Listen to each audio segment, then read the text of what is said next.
हम जयपुर की महाराजा बग्गी में। दिखने में तो बिल्कुल राजा महाराजा की तरह है, लेकिन समय के साथ साथ इसमें लाइटिंग करके इसे और चकाचौंध बना दिया गया है। यहाँ पर ये जो बग्गी है, इसका इस्तेमाल पहली बार इंद्रेश जी की शादी में जयपुर में किया गया था, और अब ये महाराज जो अपने कथावाचक देवकीनंदन जी है, उनकी कथा के अंदर में इस्तेमाल किया जाएगा। ये कलश यात्रा में महाराज यहीं बैठेंगे और इसी बैठ के कथा स्थल तक पहुँचेंगे।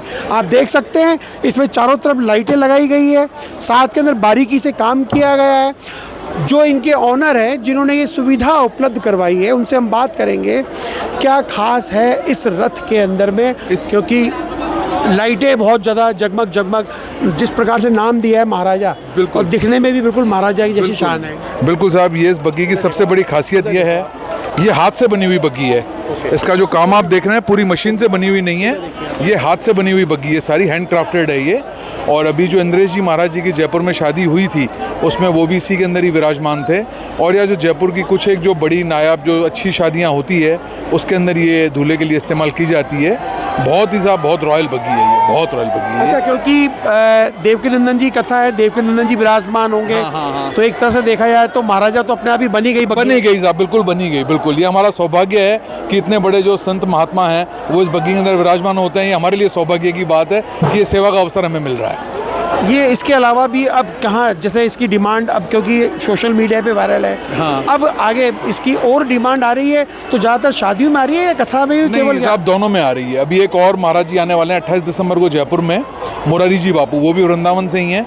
उनका भी यही डिमांड है कि साहब वही बग्गी चाहिए हमें उनके लिए। पहले नॉर्मल बग्गी बुक थी, लेकिन चेंज करके उन्होंने वापस इस पर स्विच किया कि साहब हमको यही बग्गी चाहिए। तो इस तरह की क्या एक ही बग्गी है या? एक ही बग्गी है साहब, ये बग्गी राजस्थान में एक ही है। ये राजस्थान में अभी तक नहीं है ये बग्गी, पहली बग्गी हम ही लेके आए हैं। अच्छा, इसकी अगर मान लीजिए कहीं अगर डिमांड आती है राजस्थान के अलावा, तो उस वक्त आप इसे भेज देगा भी? हाँ, ट्रांसपोर्ट साहब इसकी वैसे भी ट्रांसपोर्ट चल के नहीं जाती है।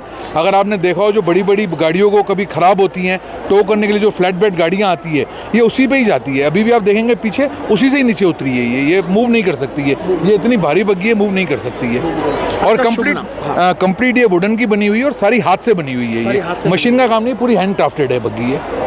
तो बिल्कुल देखिए, आपका नाम बता दीजिए। मेरा नाम साहब निर्मल फुलवानी है, शंकर लाइट से मैं हूँ, और 1954 से हम ये सेवाएं दे रहे हैं। और अभी मेरा बेटा, यानी जो हमारी चौथी पीढ़ी है, वो इस काम के अंदर है, वो इस काम के अंदर। तो बिल्कुल देखिए, जिस प्रकार से नाम है महाराजा बग्गी, और इसका रूप और स्वरूप भी महाराजा की तरह ही है। और क्योंकि देश के विख्यात कथावाचक देवकीनंदन जी अभी इसमें कुछ ही देर में विराजमान होंगे और कथा स्थल तक जाएंगे।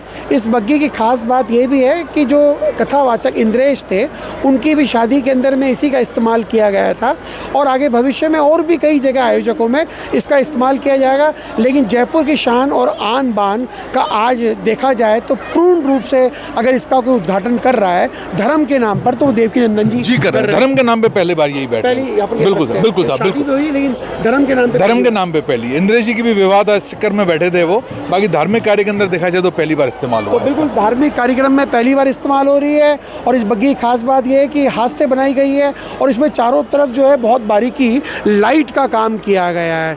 तो बिल्कुल अपने आप में अद्भुत है। और क्योंकि कहते हैं राजस्थान में अपना खुद का अलग वैभव है, अलग खुद की संस्कृति है और धरोहर है, उसको इन्होंने जो है कायम रखने का प्रयास किया है। Manoj Sharma, news watch India, Jaipur.